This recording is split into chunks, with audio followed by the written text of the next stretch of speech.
Hello, future officers. Welcome to Decoded once again. I hope all of you are doing very well और आप सबकी पढ़ाई बहुत अच्छी चल रही होगी. So we are almost near to the course completion of our CSAT course और अभी हमने एक लास्ट लेक्चर आपको प्रोवाइड किया है परम्यूटेशन कॉम्बिनेशन का. तो उसमें सारे कंसेप्ट थे इलस्ट्रेशन के साथ. अब हम कुछ प्रैक्टिस क्वेश्चन लेंगे. देखिए, परम्यूटेशन कॉम्बिनेशन बड़ा आसान है. बस दिक्कत इसमें ये होती है कि आप इसको एक अलग से टॉपिक की तरह कंसीडर करते हो. वैसे ना कंसीडर करके इसको समझो कि बस आप काउंटिंग कर रहे हो कि आपको एक टास्क दिया गया है और उस टास्क को करने के तरीके हैं अलग अलग. तो वो तरीके कितने हैं आपको गिनने हैं, बस वो तरीके. ठीक है. तो अब कुछ नहीं करते हैं, अब हम आगे चलते हैं, इनके क्वेश्चन करते हैं. जितने क्वेश्चंस आप करते जाओगे उतना ही आसान होता जाएगा. जो भी कंसेप्ट हमने डिस्कस करे हैं उसी के रिलेशन में कंसेप्ट क्वेश्चन करेंगे. तो let's start with the questions. Okay. So the first question is, how many three-digit numbers can be formed out of the digit 1, 2, 3, 4, 5? देखिए, मैंने आपको बताया था कि जैसे अगर ये डिजिट्स वाला क्वेश्चन है, कुछ भी आता है तो आप कुछ मत करो. सबसे पहले बॉक्सेस ड्रॉ कर लो, जितने भी डिजिट हैं, थ्री डिजिट हैं आपके पास. ठीक है. अब देखिए, जो पहला बॉक्स है, ठीक है, ये वाला तीन बॉक्स हो गए थ्री डिजिट नंबर के. पहला बॉक्स है, इसके पास 1, 2, 3, 4, 5. 5 तरीकों से भरा जा सकता है, मतलब इसके पास 5 ऑप्शन है भरे जाने के, ये वाले. ठीक है. अब यहाँ पर एक कोई ना कोई नंबर आ गया होगा इस वाले बॉक्स में, तो अब 4 नंबर बचते हैं. तो नेक्स्ट बॉक्स को भरने के लिए 4 तरीके हैं.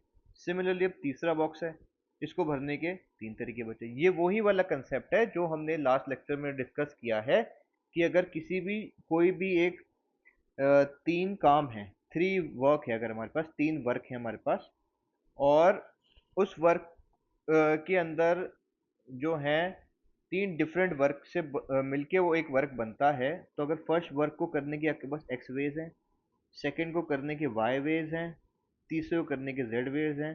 तो अगर पूरा का पूरा काम एक बारी में हो रहा है तो वो x into y into z वेज में आपका होगा. ठीक है. आप समझ गए इस बात को. तो हो यही रहा है यहाँ पर कि ये बॉक्स 1, 2 और 3 में हमने नंबर फिल डिजिट्स फिल करने हैं, तो वो पूरा ओवरऑल काम है.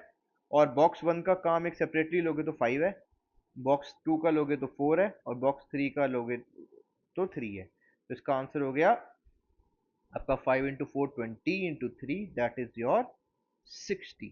Okay. Now will go to next question. Next question goes like, in how many ways can 7 letters M, N, O, P, Q, R, S be arranged so that P and Q occupy contiguous position? इसका मतलब ये कहता है, ये contiguous position का मतलब P और Q साथ में रहें, ये बात हो रही है यहाँ पर. ठीक है. तो अगर आपके टोटल लेटर हैं M, N, O, P, Q, R और S, इसमें P और Q ये कह रहा है साथ में आने चाहिए. तो अगर P और Q साथ में आ रहे हैं तो आप मान लो कि P और Q एक लेटर है अपने आप में, एक. ठीक है. तो अब बचे कितने लेटर्स आपके पास? 7 थे टोटल. टोटल 7 थे ना. तो आपके P और Q चले गए समझ लीजिए पहले, तो बचते कितने? 5. पहले तो पहले 5 बचते हैं. और P और Q को मैंने एक लेटर मान लिया अपने आप में, तो +1 कर दो, तो टोटल लेटर मेरे पास अब हो गए यहाँ पर 6. अब 6 लेटर्स हो गए. अब कुछ नहीं करना, वही तरीका लगाना है कि समझ लो एक 6 लेटर वर्ड, 6 लेटर यहाँ वर्ड बनाना है आपको, 6 अल्फ़ाबेट से लेके 1, 2, 3, 4, 5, 6. तो पहले वाले के पास 6 वेज हैं, अगले के पास 5 हैं, फिर इसके पास 4 हैं, इसके पास 3 हैं, इसके पास 2, इसके पास 1. क्योंकि देखो अब आपके पास ऑलमोस्ट 6 अल्फ़ाबेट बचे ना. यहाँ पे देखेंगे तो आप जब भी ऐसा दिया हो ना कि दो हमेशा एक साथ होनी चाहिए, तो उस दो को एक मान लो और ओवरऑल में से उन दो को सब्ट्रैक्ट कर दो. ओवरऑल में से दो को सब्ट्रैक्ट करोगे 5 आएगा, क्योंकि 7 थे टोटल. टोटल 7 थे ना. तो दो को सब्ट्रैक्ट करोगे 5 आएगा. और फिर उसको आपने दो लेटर्स को एक मान लिया, तो +1 कर दो, तो 6 हो गए. अब इस 6 लेटर्स को इस 6 अल्फाबेट वाले वर्ड में अरेंज करने के कितने वेज हैं? 6 फैक्टोरियल वेज है ना. 6 इंटू 5, इसको 6 वेज से भर सकते हो. फिर एक लेटर यहाँ आ जाएगा तो इसको 5 से 4 से, तो ये हो गया 6 फैक्टोरियल. अब देखो, जो ये पी क्यू एक साथ है, या तो ये हो सकता है कि ये पी क्यू हो या ये क्यू पी हो. ठीक है. ये आपस में इंटरचेंज कर सकते हैं पोजीशन. तो ये कितने तरीके से कर सकते हैं? 2 फैक्टोरियल वेज से. तो इसका आपका आंसर है 6 factorial into 2 factorial. Getting my point. तो इसका आपका आंसर ये बनेगा. जो 6 फैक्टोरियल इंटू 2 फैक्टोरियल को आप सॉल्व कर लो, वो आपका आंसर आ जाएगा. अब चलते हैं हम क्वेश्चन नंबर आपके 3 पे। This question is, of the different words that can be formed from the letters of the word begins, how many begin with B and end with S? अब मैंने आपको बताया ही था कि आप पहले काउंट कर लो कितने लेटर्स हैं इसमें टोटल। देखो 1 2 3 4 5 6 है, तो 6 लेटर वर्ड बनाना है, 1 2 3 4 5 और 6। अब ये कहता है कि बिगिन विद बी, तो यहाँ बी आ गया, एंड एंड विद एस। तो मतलब ये दो तो गायब हो गए इसमें से, तो बचे कितने 6 लेटर थे, तो बचे 4। तो इस वाले को भरने के कितने तरीके हैं, 4। इस वाले को भर, क्योंकि एक लेटर यहाँ आ गया तो इसको भरने के तरीके बच गए 3। अब एक लेटर, दो लेटर यूज हो चुके हैं, तो यहाँ पे इसके पास 2 लेटर्स बचेंगे और इसके पास 1 बचेगा। तो आपका हो गया 4 × 3 × 2 × 1, तो आपको हो जाए 12 × 2 यानी कि 24 वेज। ठीक है, 24 वर्ड्स बन सकते हैं, मतलब वेज या वर्ड्स। अगर तरीके पूछे हैं भरने के तो वेज हो जाएंगे, और अगर वर्ड्स पूछे हैं 24 वर्ड्स बन जाएंगे। अब चलते हैं नेक्स्ट क्वेश्चन पे, जो है आपका क्वेश्चन नंबर 4। अब देखिए, ये थोड़े से 2 3 क्वेश्चन सेम तरीके के लिए हैं, ताकि आपको ये जो साथ में रख के साथ में वर्ड्स को कंबाइन करके जो क्वेश्चंस आते हैं ऐसे यूज करने के, उसको आपका हो जाए, क्लियर हो जाए उससे कंसेप्ट। ठीक है, अब बात करते हैं। आपको वर्ड दिया है VALE, वैलिडिक्टरी। ठीक है, पहले वैलिडिक्टरी है। In how many ways can the letters of the word valedictory be arranged so that all vowels are adjacent to each other?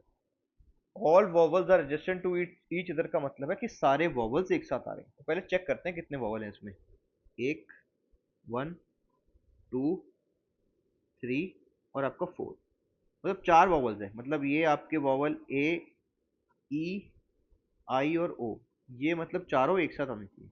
अब देखो टोटल वर्ड, टोटल लेटर कितने हैं इसमें, 1 2 3 4 5 6 7 8 9 10 11। तो मैंने आपको भी बताया कि आप अगर इसको एक पूरा का पूरा एक अल्फाबेट मान लो, क्योंकि एक साथ आ रहा है ये पूरा, इसको एक ही मान लो, तो बचे आपके पास 11 - 4 = 7। अब इस पूरे को आप एक मान रहे हो, तो 7 में आप 1 ऐड कर दोगे। ठीक है, 7 में आप 1 ऐड कर दोगे, तो आपका बन गया ये 8। अब आपको पता है कि आपका ये ऐसे कुछ बनेगा 8 का, कि 1 2 3 4 5 6 7 8, 1 2 3 4 5 6 7 8। तो आप इसको कितने तरीके से भर सकते हो, आपको 8 फैक्टोरियल में, क्योंकि यहाँ पे 8 आएगा, यहाँ 7, यहाँ चलता जाएगा, यहाँ आपका 3, यहाँ पे 2 और यहाँ पे 1। ये 7, ये 6, ये 5, ये 4, इनको मल्टीप्लाई करोगे तो 8 × 7 × 6 × 5 × 4 × 3 × 2 तो ये क्या बन जाएगा, 8 फैक्टोरियल। तो ये हो गया। तो ये तो था कि आपने इसको कंबाइन लेकर किया। अब देखो ये 4 वर्ड्स हैं, तो ये 4 वर्ड्स अपनी पोजीशन कुछ भी कर सकते हैं। ये यहाँ आ सकता है, ये यहाँ जा सकता है, ये यहाँ जा सकता है, ये यहाँ आ सकता है, ये यहाँ आ सकता है, कुछ भी हो सकता है। तो ये अपने आप को कितने तरीके से एडजस्ट कर सकते हैं। हर वर्ड के पास पहले वर्ड के पास 4 तरीके से अपने आप को बदल सकते हैं अपनी पोजीशन। दूसरा जो वोवल है वो 3 से, फिर उसके बाद 2 से, फिर 1 से। तो आप आपस में इंटरचेंज जो कर सकते हैं पोजीशन, वो तरीके हैं इसके 4 फैक्टोरियल। ठीक है, तो आपका टोटल आंसर बनेगा 8 फैक्टोरियल, तो ये हो गया। और ये खुद आपस में भी तो चेंज कर रहे हैं, तो उसका आ गया यहाँ पे 4 फैक्टोरियल। ठीक है, तो 8 फैक्टोरियल इंटू 4 फैक्टोरियल आपका आंसर यहाँ पर आ जाएगा। अब चलते हैं हम क्वेश्चन नंबर 5 की तरफ। A train is going from Mumbai to Pune, जैसे कि ट्रेन है मुंबई से शुरू हुई। ठीक है, मुंबई को मुंब लिख लेते हैं, और पुणे तक जा रही है, PUN लिख लो इसको। And makes 5 stops on the way, 5 stop ले रही है, 1 2 3 4 5, मतलब 5 स्टॉप के बाद पुणे पहुंचती है। 3 person enter the train during the journey with 3 different ticket, मतलब 3 लोग चढ़ते हैं, उनके पास 3 डिफरेंट टिकट्स हैं। ठीक है, how many different set of tickets may they have had. अच्छा, मतलब 3 तो टिकट हैं जो अलग अलग हैं, हमें ये नहीं पता कहाँ कहाँ की है, तो वो उसमें से कौन कौन सी टिकट हो सकती हैं, कितने अलग अलग तरीके की टिकट हो सकती हैं, ये हमें पता लगाना है यहाँ पर। तो हमें पहले टोटल टिकट पता लगानी पड़ेंगी कितनी है, क्योंकि फिर उन ही टिकट में वो जो टोटल टिकट आएंगी हमारे पास, उसी में तो हम सेलेक्ट कर पाएंगे ना 3 टिकट को। जितनी हमारे पास टोटल टिकट आएंगी उसी में तो 3 सेलेक्ट कर पाएंगे। तो चलिए, आप मान लीजिए कि अब वो चढ़ता है स्टेशन 1 से। ठीक है, फर्स्ट स्टेशन से चढ़ता है, तो उसके पास कितनी टिकट आ जाएंगी? अगर वो फर्स्ट स्टेशन से चढ़ता है तो उसके पास आ जाएंगी 1 2 3 4, और जहाँ से आया है वहाँ की एक टिकट। ठीक है, वहाँ से उसने ली एक टिकट। तो अगर वो आपका फर्स्ट स्टेशन से चढ़ता है, ठीक है, तो उसके पास 5 टिकट्स होंगी। चार तो वो जो पहले मतलब चार तो वो वाली कि जिसकी, देखिए एक टिकट तो हो गई ये वाली जो फर्स्ट है, जो जहाँ से वो चढ़ा हो। फिर उसके पास अगली इसकी हो सकती है, इसकी हो सकती है, इसकी हो सकती है, इसकी हो सकती है। तो 4 टिकट्स ये हो गई। तो टोटल टिकट्स हो गई 1 + 4, यहाँ पर 5 टिकट्स हो गई। अब आगे नेक्स्ट देखते हैं। नेक्स्ट आपका समझ लीजिए वो सेकंड से चढ़ता है, सेकंड से। तो एक टिकट तो वो होगी जो उसने ली है यहाँ पर, और बाकी हो जाएंगी 1 2 3। तो टोटल हो जाएंगी आपकी 3 + 1, यानी कि 4 टिकट्स। अब समझ लीजिए कि वो चढ़ता है आपका थर्ड स्टेशन से, तो एक टिकट तो ये है उसके पास, और बाकी 2 टिकट 1 और 2। ठीक है, तो आपकी टिकट हो गई 2 + 1 = 3।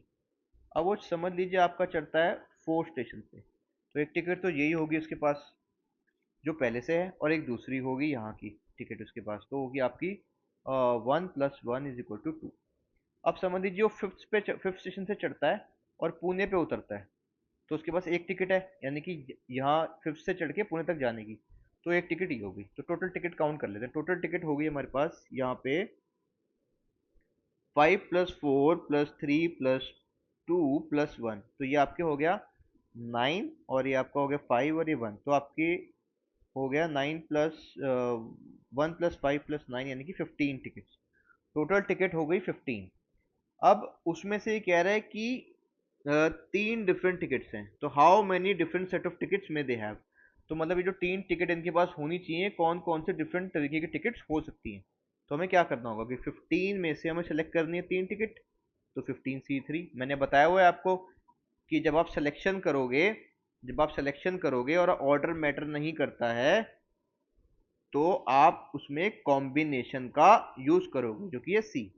तो 15C3 इज कॉम्बिनेशन, तो 15 फैक्टोरियल अपॉन 15 - 3 का फैक्टोरियल, और यहाँ 3 फैक्टोरियल। अब देखिए आप इसको लिख सकते हैं 15 फैक्टोरियल को एक्सपेंड करके 15 × 14 × 13। अब ये आ जाएगा आपका 15 - 3 12 फैक्टोरियल इंटू 13 3 फैक्टोरियल, और ये आपका आएगा यहाँ 12 फैक्टोरियल। देखिए अब 12 फैक्टोरियल ऊपर भी है और नीचे भी है, तो 12 फैक्टोरियल कैंसिल। तो फिर ये आपका हो जाएगा 15 × 14 × 13 अपॉन 3 × 2। तो 3 × 5 = 15 एंड 2 × 1 = 2 7 तो आपको हो जाएगा 35 × 13। तो जो भी इसको मल्टीप्लाई करके आंसर आएगा, उतनी ही डिफरेंट टाइप के डिफरेंट सेट ऑफ टिकट उनके पास हो सकते हैं। ठीक है, मतलब कि वो जो 3 टिकट वो डिफरेंट टाइप की उनके पास हो सकती है, वो टिकट के तरीके हैं 35 × 3, कि इतने डिफरेंट टाइप की टिकट वो बन सकती हैं। ठीक है, अलग अलग आदमियों के केस में बात करोगे तो। अब हम चलते हैं नेक्स्ट क्वेश्चन पे, जो है आपका क्वेश्चन नंबर 6। हमने लास्ट लेक्चर में डिस्कस किया था कि अगर हमें लाइन बनानी होती है, समझ लीजिए हमारे पास अगर n पॉइंट्स हैं, तो हमें लाइन बनाने के लिए कितने सिलेक्शन करने होंगे? लाइन बनाने के लिए हमें 2 पॉइंट्स चाहिए होते हैं, तो इसका मतलब हमें n में से 2 सिलेक्शन करने हैं, और सिलेक्शन के लिए हम क्या यूज़ करते हैं? कॉम्बिनेशन। तो NC 2 वेज में बनती है हमारी लाइन। सिमिलरली हमने बात की थी कि अगर हमें ट्राइंगल बनाना है और हमें n पॉइंट्स दिए हैं, तो हमें ट्राइंगल बनाने के लिए कितने पॉइंट्स चाहिए होते हैं? 3। तो हमें मतलब n पॉइंट्स दिए हुए हैं, उसमें से कितने पॉइंट सेलेक्ट करने हैं? 3। तो ट्राइंगल बनेगा। तो सिलेक्शन का मतलब कॉम्बिनेशन। तो NC 3 लास्ट लेक्चर में किया है, अगर आपको नहीं क्लियर है वहां जाके देखो। अब बात करते हैं, out of 18 points in the plane, no 3 are in a straight line except 5 which are collinear। ठीक है, ये कह रहा है 18 पॉइंट है, उसमें से नो कोई भी 3 स्ट्रेट लाइन में नहीं है। ठीक है, बस 5 ऐसे पॉइंट है स्ट्रेट लाइन में, मतलब 5 ऐसे पॉइंट हैं जो कोलिनियर यहाँ पर आपके हो जा रहे हैं। मतलब इससे जो है ना सिर्फ एक ही लाइन बन पाएगी, वन लाइन। ये 5 पॉइंट बन के सिर्फ एक ही लाइन बना पाएंगे क्योंकि कोलिनियर है। ठीक है, अब आगे बात करते हैं, how many straight lines can be form. पहले बताओगे कितनी स्ट्रेट लाइन बनेंगी। अब बात करो, देखो आपने अभी बात किया है कि n अगर पॉइंट्स हैं, पॉइंट्स कितने आपके पास? टोटल 8। तो अगर हमें स्ट्रेट लाइन बनानी है तो हमें इसमें इन 18 पॉइंट्स में से कितने पॉइंट सेलेक्ट करने पड़ेंगे? 2। तो 2 पॉइंट सेलेक्ट करने का तरीका है 18C2।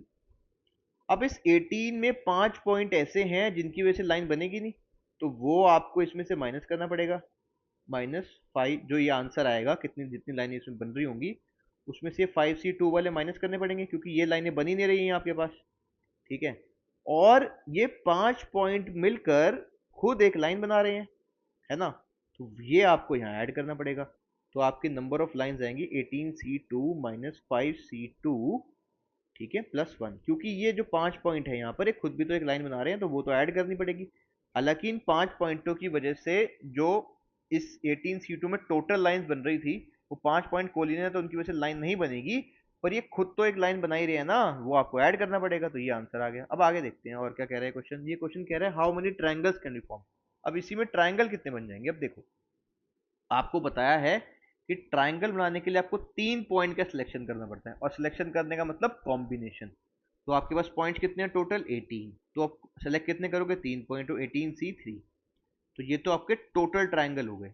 अब देखो, ये 5 पॉइंट, .1, .2, .3, .4, .5 एक साथ हैं, तो ये ट्रायंगल नहीं बनने देंगे, एक स्ट्रेट लाइन बनने दे रहे हैं। तो ये 5 पॉइंटों का जो कॉम्बिनेशन है, ये वाला माइनस करना पड़ेगा।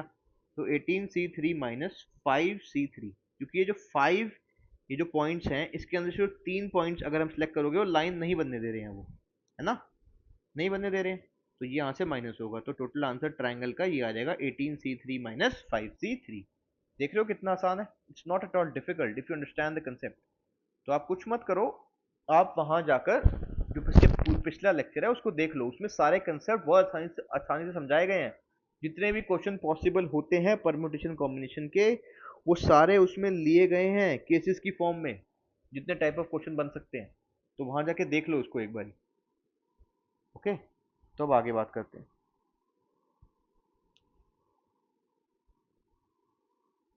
When 10% shake hands with one another, in how many ways it's possible? तो देखिए, अभी हम जब हमें हाथ मिलाने हैं, तो हमें दो हाथ चाहिए हाथ मिलाने के लिए। तो इसका मतलब अगर हमारे पास कुछ भी जैसे कि अगर हमारे पास कोई भी नंबर ऑफ पीपल हैं, तो हमें दो हाथ चाहिए ना हाथ मिलाने के लिए। ठीक है, तो हमें सेलेक्ट करने हैं, मतलब दो हाथ, जितने भी नंबर ऑफ लोग हैं उसमें से। तो अगर आपको, तो इसका मतलब अगर आपके पास n पीपल थे, तो उसमें से आप दो हाथ सेलेक्ट करोगे, तो NC2। तो NC2 नंबर ऑफ हैंडशेक्स होंगे आठ लोगों के बीच में। ठीक है, तो पर्सन कितने हैं यहाँ पर, आपके पास 10 पर्सन है। तो आप क्या करो कि 10 लोगों में से दो हाथ सेलेक्ट कर लो, तो उतने नंबर ऑफ हैंडशेक्स हो जाएंगे। तो आपका हो जाएगा ये 10C2, यहाँ पर क्लियरली 10C2 हो जाएगा ना। तो ये आपको हो जाएगा 10 फैक्टोरियल अपॉन 8 फैक्टोरियल/2 फैक्टोरियल। तो ये हो जाएगा 10 × 9 × 8 फैक्टोरियल अपॉन 8 फैक्टोरियल × 2 फैक्टोरियल। 8 से 8 गया, 2 फैक्टोरियल 2 ओनली, 2 5 ज़ा, तो ये आपका हो जाएगा 45 हैंडशेक्स। ठीक है, हैंडशेक्स 45 नहीं होंगे, sorry. Then when the 10% shake hand with one another, then how many ways it's possible, कितने तरीकों से वो हाथ मिला सकते हैं, 45 तरीकों से। टोटल नंबर ऑफ हैंडशेक का नहीं है ये क्वेश्चन, ये है कि कितने तरीकों से हाथ मिलेगा। ठीक है, और हाथ मिलाने के लिए कितने हाथ चाहिए, दो। तो इसका मतलब हम कितने चीज सेलेक्ट करेंगे, 10 में से दो सेलेक्ट करेंगे। ठीक है, अब आगे चलते हैं।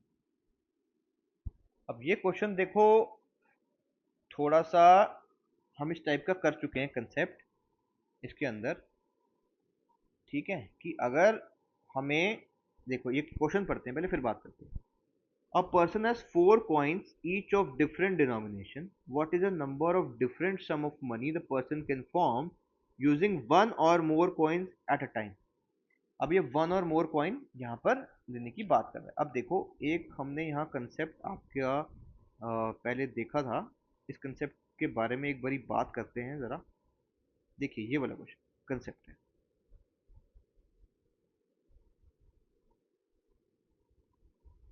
हाँ देखो, टोटल सिलेक्शंस ऑफ जीरो और more things out of n different things.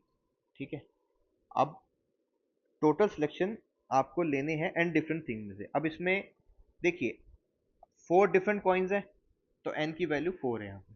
तो इसका अगर जीरो को भी इंक्लूड करते हो, तो सीधा आंसर बनता है 2 टू द पावर n। पर अगर जीरो नहीं लेना हमने, वन और मोर सिलेक्शन लेने हैं, वन और मोर सिलेक्शन, तो आपका आंसर आ जाएगा 2 टू द पावर n, यहाँ 2 टू द पावर n। ठीक है, 2n-1, क्योंकि आपने जीरो वाला हटा दिया है यहाँ से। ठीक है, तो ये सेम तरीके का क्वेश्चन है, यहाँ पर ये सेम कंसेप्ट यूज हो रहा है। वैसे अगर आप डायरेक्टली करना चाहो तो कर सकते हो, क्योंकि वन को भी यूज करना है हमें, वन और more coins taken at a time.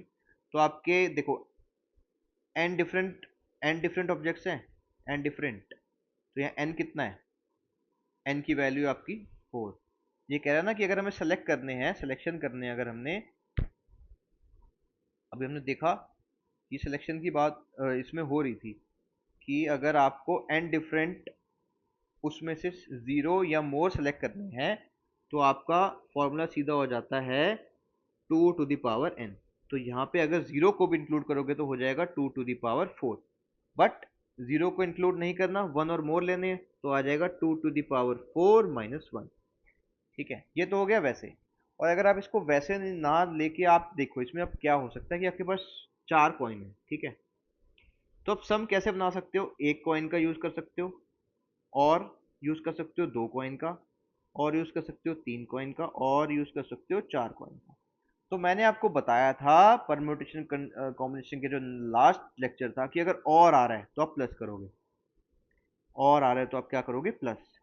तो आपका कुछ नहीं है, तो अब आपका ये हो जाएगा कि अब आपको 4 कॉइन में से एक सिलेक्ट करना है, तो ये आपका हो जाएगा 4 में से एक सिलेक्शन का मतलब 4c1।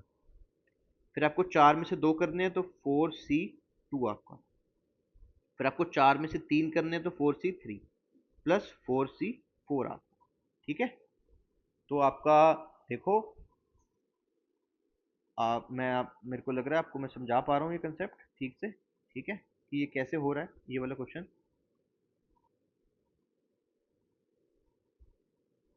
बस आप इसको अब सॉल्व करेंगे तो आंसर आएगा। अब ये देखिए 4 टू द पावर 4 क्या होता है, 16।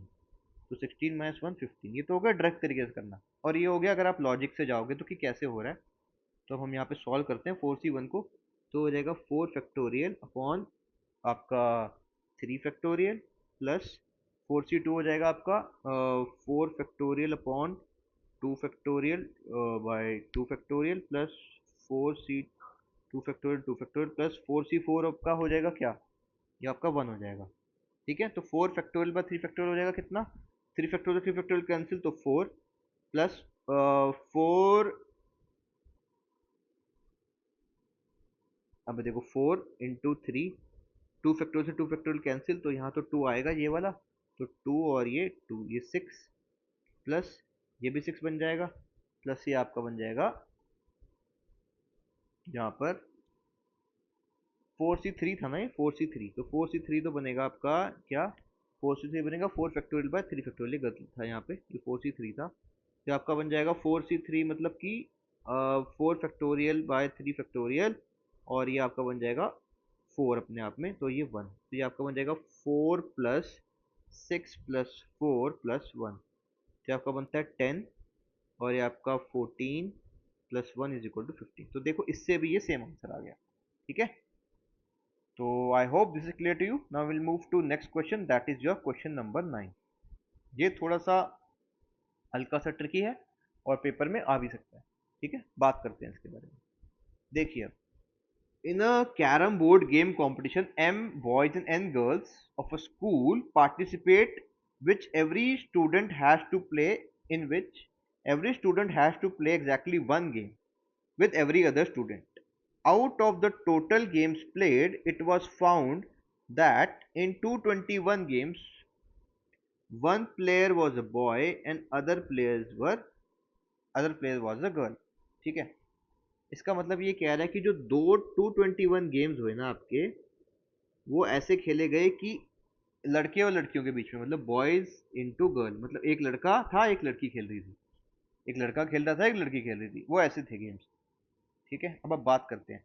और हमें दिया हुआ है कि नंबर ऑफ बॉयज ज़्यादा हैं, क्योंकि नंबर ऑफ बॉयज है m और नंबर ऑफ गर्ल्स है n। तो जो ये m है और ये n है, तो मतलब ये ऐसे था कि m इंटू n खेल रहे हैं यहाँ पर, एक तरीके से ऐसे मान लो अभी के लिए।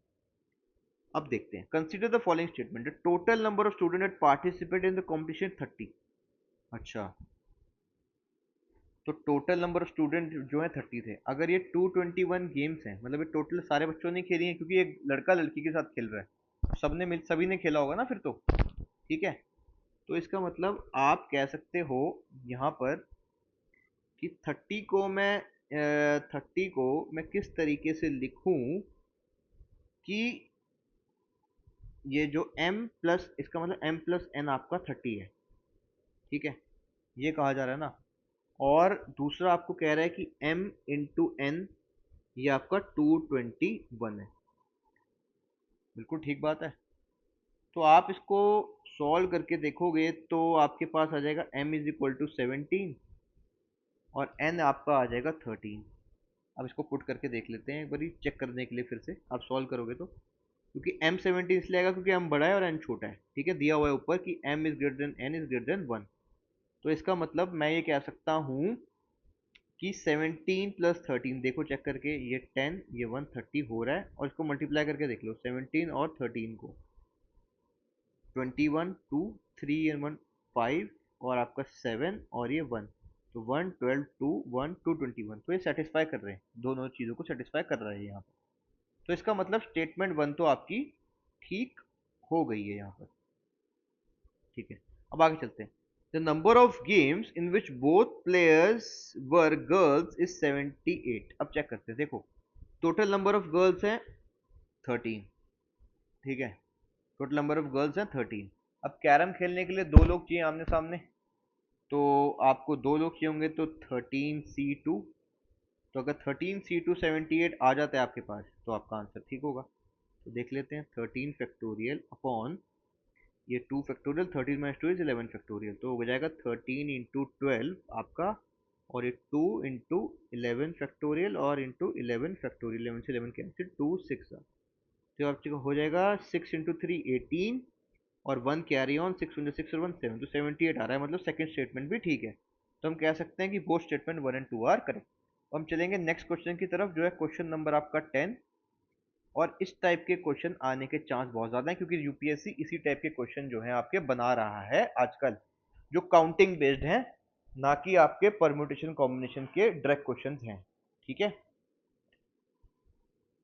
अब बात करते हैं, और जो भी हमने क्वेश्चन दिए हैं वो जनरली आपके इजियर साइड पे हैं, जो ज़्यादा परम्यूटेशन कॉम्बिनेशन का यूज़ नहीं करके काउंटिंग बेस्ड पे क्वेश्चन हैं। अब देखो, in how many ways can all 5 identical balls be placed in the cells shown above, मतलब एक सेल दिया हुआ है ऊपर, such that each row contains at least one ball, कि हर रो में एटलीस्ट एक बॉल तो है ही। तो एक बारी के लिए मानता हूँ कि बॉल का कलर रेड था, समझ लीजिए, ठीक है। तो अगर हम पहला केस देखते हैं, तो ये कह रहा है कि हर एक में एक बॉल होनी चाहिए और 5 बॉलें हैं। तो समझ लीजिए कि पहली बारी वाले में मैंने 3 बॉल डाल दी, इसमें एक डाल दी। आप इसको ऐसे भी देख सकते हो यहाँ से, या ऊपर से भी देख सकते हो, मैं ऊपर से देख रहा हूँ, ठीक है। तो आप देखो, यहाँ समझ लीजिए आपने यहाँ पर रेड बॉल थी, वो सारी आइडेंटिकल है ना, तो रेड है सारी, तो ये 3 बॉल्स आ गई आपकी, ठीक है। जब 3 बॉल्स आपकी यहाँ पे आ गई, तो अब यहाँ पर इनमें एक एक ही बॉल आ सकती है, या तो वो इसमें आएगी, इसमें आएगी, या इसमें आएगी, या इसमें आएगी, इसमें आएगी, या इसमें आएगी, ठीक है। तो मतलब ये यहाँ तो आपकी 3 बॉल्स आ गई, और ये करने का एक ही तरीका है, वन वे है ये करने का, क्योंकि वो सारी बॉल आइडेंटिकल है, तो इसको भरने का एक ही तरीका है। अब ये 3 पॉइंट्स हैं, 3 खाली स्पेस में, और बॉल कितनी है आपके पास, एक है, तो इसको फिल करने का हो गया आपके पास वे 3C1। तो और सिमिलरली इस वाले में भी आपके पास 3 ये जगह खाली है, और बॉल कितनी है, एक, तो इसको भरने का तरीका भी 3C1 हो गया। तो एक तो ये हो गया कि 1 इंटू 3C1 इंटू 3C2, एक तरीका आपका ये हो जाता है पहली बारी में, ठीक है। और यहाँ पे 1 इसलिए आ रहा है क्योंकि ये सारी बॉल्स जो हैं ये आइडेंटिकल हैं, तो आप इसको ऊपर डालो, किसी को नीचे डालो, कुछ भी कर लो, वो एक ही तरीका होगा इसको भरने का, अगर पहले वाले में तीनों भर रहे हो तो आप, ठीक है। तो उसको रब करते हैं। अब सिमिलरली ये हो सकता है कि आप सेकंड वाले में 3 बॉल डाल दो, ठीक है, तो फिर इसमें एक बॉल आएगी, जो इसमें इसमें इसमें कहीं भी आ सकती है, 3C1, तो ये भी 3C1 हो गया, और ये हो गया 1 आपका, तो एक और हो गया ऐसा। तो इसको इंटू 2 कर दो अभी के लिए, आप इसको आप इंटू 2 कर दो फिर, क्योंकि एक तरीका तो था, ये एक और बढ़ गया ऐसा। अब सिमिलरली अगर आप यही सेम चीज़ आप यहाँ कर देते हो, कि 3 बॉल आपने यहाँ भर दी, तो यहाँ पे एक ही बॉल आ सकती है किसी भी तरीके से, तो ये भी 3C1, 3C1 और ये 1। तो इसका मतलब ये ऐसा कॉम्बिनेशन 3 बार बन रहा है पहली बात तो यहाँ इसको 3 से आप मल्टीप्लाई कर सकते हो। अब ये ऐसे पूरे का पूरा 3 का कॉम्बिनेशन एक बन रहा है, तो इसको सॉल्व कर लो पहले। 3 factorial upon 2 factorial into 3 factorial by 2 factorial. तो ये आपका आ जाएगा यहाँ पर, आप इसको लिख सकते हो कि जैसे यहाँ पे आप इसको लिख लो, इसको हटाओ एक बारी, सॉल्व करके इधर लिखते हैं आराम से ढंग से। ठीक है, ये आपका होगा 3 इंटू आपका 3 factorial by 2 factorial into 3 factorial by 2 factorial, जो आपका बनेगा 3 इंटू आपका 3 इंटू 2 से तो ये 2 कैंसिल आउट हो जाएगा, into 3 factorial by 2 factorial into 2, sorry 3 into 2 factorial, 2 से 2 कैंसिल, 2 से 2 कैंसिल, तो आपका बन जाएगा 3 इंटू 3 तो हो जाएगा 27। तो एक तो 27 वेज यहाँ हो गए पहले से। ठीक है, अब ये एक तरीका हो गया, ये मतलब ओवरऑल एक तरीका हो गया। अब दूसरा हो सकता है आपके पास केस एक बन सकता है दूसरा, कि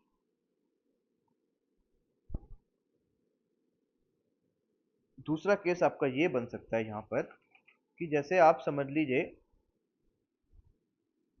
आपके पास आपने 2 बॉल यहां फिल कर दी हैं। ठीक है, 2 बॉल यहां फिल कर दी हैं, तो आपके पास कितनी बॉलें बची? फिर आपके पास 3 बॉलें बचेंगी, तो उसमें से आप 2 शायद यहाँ फिल कर दो और एक बॉल इसमें से किसी में फिल कर दो।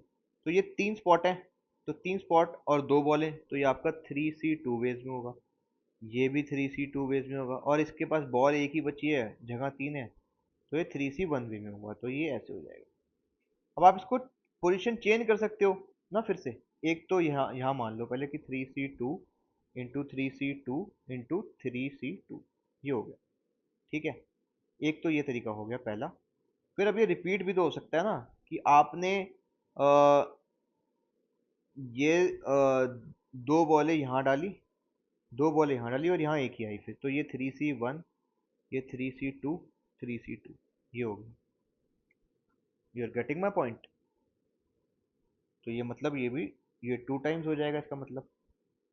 और एक केस और सिमिलर बन सकता है जिसमें कि आप जो है बॉलों को वो फिर से उसी तरीके से डाल रहे हो कि आपने यहाँ पे बीच में एक बॉल डाल दी और यहाँ 2 और यहाँ 2, तो ये 3C2, 3C2 और ये 3C1, तो ये 3 पॉसिबल। तो इसका मतलब यहाँ भी इस वाले में भी आपके ये 3 पॉसिबिलिटी बन रही हैं, तो ये इंटू 3 हो गया। अब देखिए, या तो ये तरीका है आपके पास कि एक में 3 आए और दोनों में एक एक आए, या फिर ये वाला कि दो में दो दो आए और एक में एक आए। तो ये और आ रहा है यहाँ पे, इसका मतलब तो आप ऐड करोगे तो मतलब आपका ये जो 27 पहले से था वो तो था ही, प्लस क्योंकि और आ रहा है, या तो ये वाला तरीका है जिसमें 27 आएगा, या फिर ये वाला तरीका जिसमें आपकी दो दो बॉलें आएंगी, दो बॉलें आएंगी, 2 में और एक में आएगी एक बॉल। तो या फिर ये तरीका, तो यहाँ और लग गया तो ये प्लस आ जाएगा। तो यहाँ लिख दो 3 इंटू आपका overall 3C2 is your 3 factorial upon आपका 2 फैक्टोरियल। तो ये आपका बन जाता है क्या, ये आपका बन जाता है देखो 3 इंटू 2 फैक्टोरियल है ना, तो 2 फैक्टोरियल कैंसिल हो जाएगा, तो 3, तो 3 बार 3 है, 3 इंटू 3 तो ये आपका हो जाएगा 27 प्लस 3 इंटू 27।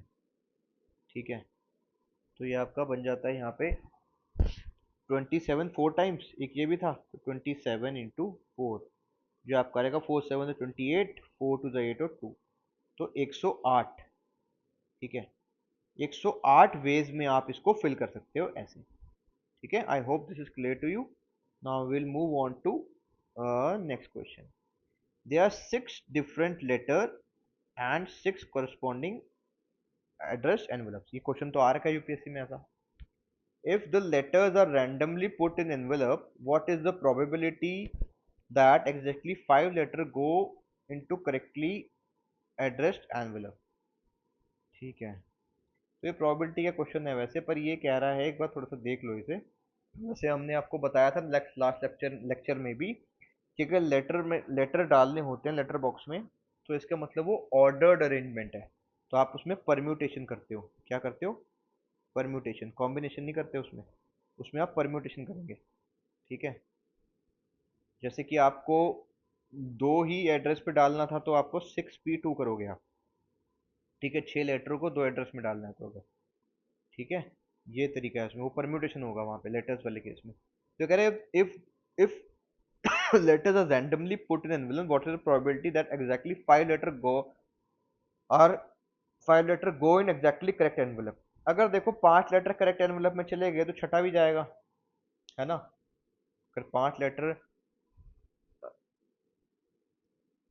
उसमें चला गया, क्या कहते हैं, 5 लेटर चले गए करेक्ट में, तो छठा भी जाएगा। ठीक है, तो ये प्रोबेबिलिटी का जब हम करेंगे तो इस क्वेश्चन को ले लेंगे। ठीक है, अभी इसको यहाँ पे छोड़ देते हैं, प्रोबेबिलिटी वाले टाइम में इसको कर लेंगे। पर आप ये याद रखो कि अगर ये कह रहा है कि भाई 5 चले गए तो 6th भी जाएगा फिर, क्योंकि वो करेक्ट एड्रेस का ही होगा ना। तो आगे बात करते हैं। आपका एक क्वेश्चन नंबर 12 ये है। ठीक है, ये है।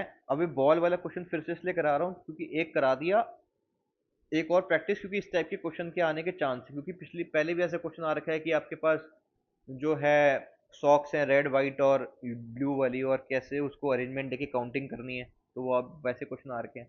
तो इस टाइप के क्वेश्चन आ जाते हैं। There are two identical red, two identical black and two identical white balls. ठीक है, in how many different ways can the balls be placed in the cells, each cell to contain one ball? ठीक है, एक cell में एक ही ball होनी चाहिए।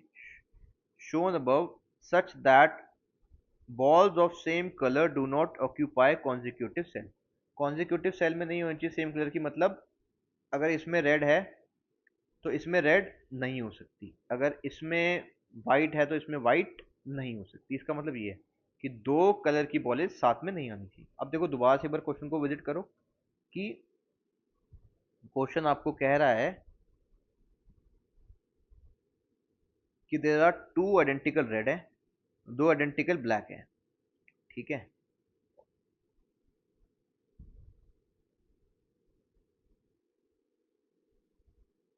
And दो आइडेंटिकल रेड थी, दो आइडेंटिकल ब्लैक है, दो आइडेंटिकल व्हाइट है। In how many different ways can the balls be place in the cell?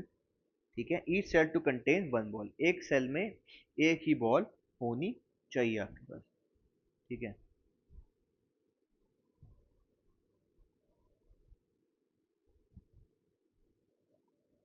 अब देखो दो रेड बॉल हैं, उसका मतलब तो एक ही तरीका है ना उसको डालने का, क्योंकि वो रेड है तो आइडेंटिकल हो गए दोनों तो। और फिर आपके पास दो ब्लैक बॉल हैं, उसको भी भरने का एक ही तरीका है, क्योंकि वो अपने आप में ब्लैक है ना दोनों। तो नंबर ऑफ वेज, जो नंबर ऑफ वेज हैं, देखो अगर आपको पहले भी बताया था कि अगर आपके पास n आइडेंटिकल ऑब्जेक्ट हैं, उसमें से आपको r सेलेक्ट करने हैं।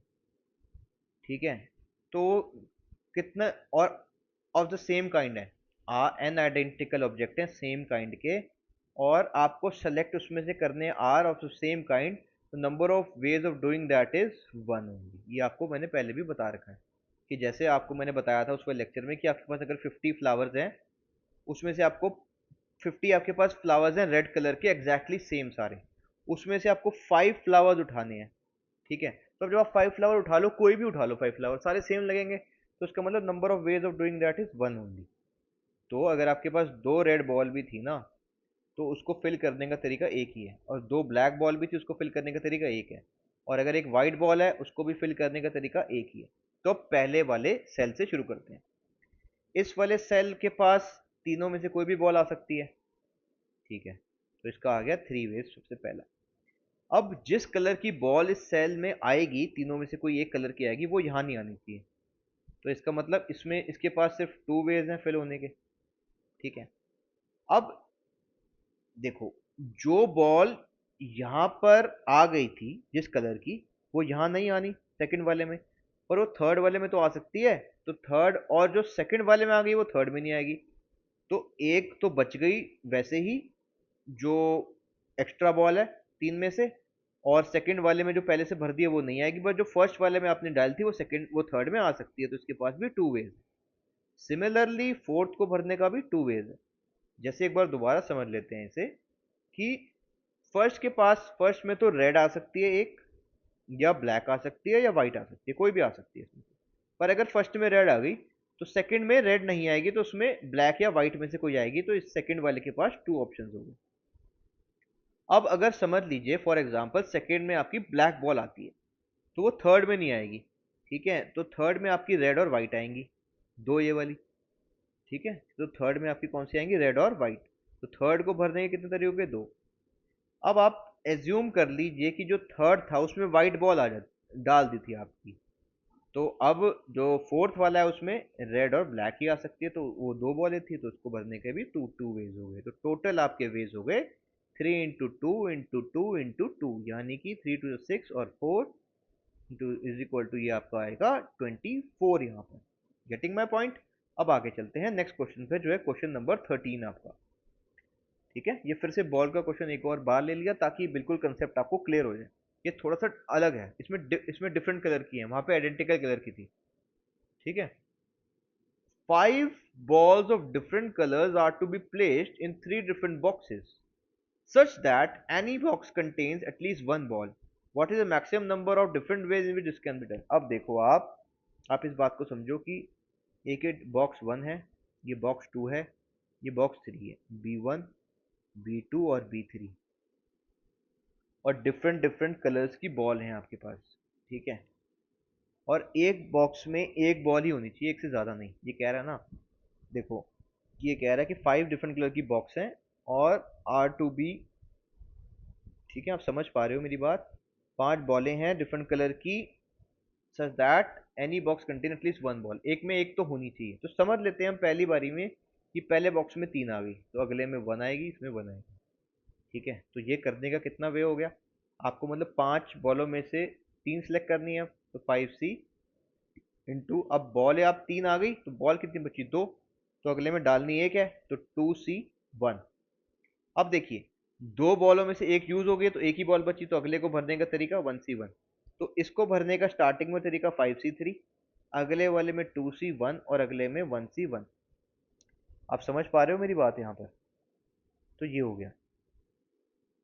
अब ये सिनेरियो जो है एक बारी के बाद फिर से रिपीट हो सकता है, कि मैं इसमें 3 बॉल डाल दूं, तो यहाँ 5C3 आ जाएगा, और इसमें 2 आएंगी फिर, या एक आएगी, कोई भी एक।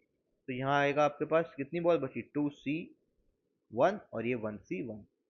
ठीक है, सिमिलरली एक सिचुएशन और बन सकती है हमारे पास, कि जहां पर आपने इस वाले में 3 बॉल्स को डाल दिया, तो यहाँ आ जाएगा 5C3, और फिर इसमें आ सकता है आपका 5, वो आपका 2C1 और ये आपका 1C1। तो आप कह सकते हो कि 3 टाइप की सिचुएशन ऐसी क्लियर हो रही हैं, तो आप इसको 3 से मल्टीप्लाई करो। अब सिमिलरली और क्या हो सकता है, कि आप इसमें 2 बॉल डाल दो, पहले वाले में, दूसरे वाले में 2 बॉल डाल दो, और तीसरे वाले में एक। फिर आप ये कर सकते हो कि आप पहले वाले में 2 डाल दो, दूसरे वाले में एक डाल दो, फिर तीसरे वाले में 2 डाल दो। सिमिलरली आप कर सकते हो पहले वाले में एक, फिर दो, फिर दो।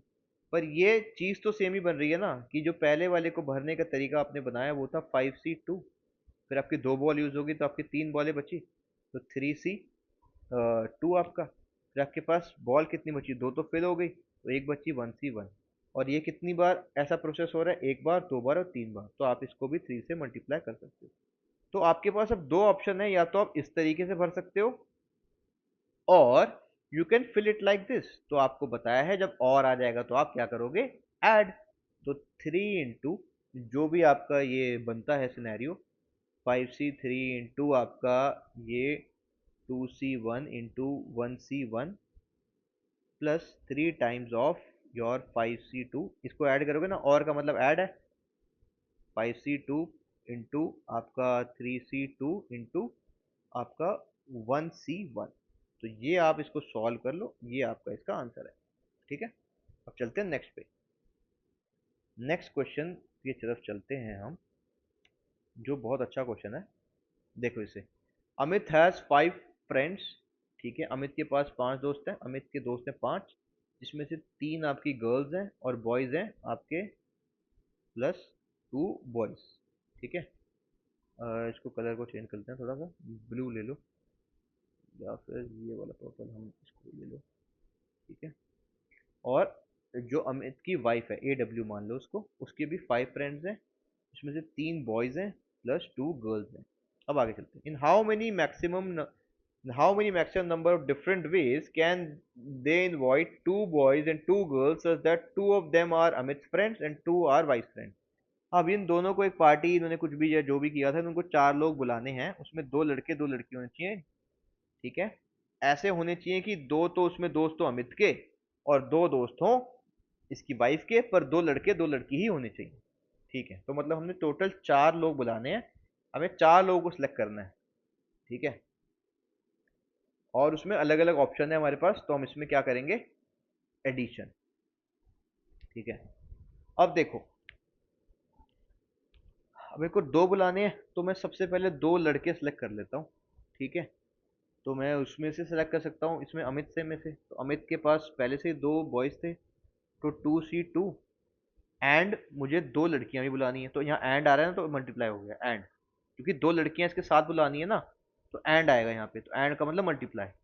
तो अब 2 लड़कियां, अमित की जो वाइफ थी उसकी फ्रेंड 2 गर्ल्स हैं, तो ये 2C2 वेज में हो जाएगा। एक तरीका ये हो गया बुलाने का।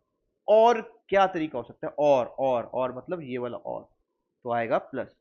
देखो, 2 काम एक साथ हो रहे हैं तो एंड आ रहा है, ये भी हो रहा है बॉयज का और गर्ल्स का भी हो रहा है, तो इसलिए मल्टीप्लाई आया, तो पर अब यहाँ प्लस आएगा क्योंकि आप और कर रहे हो।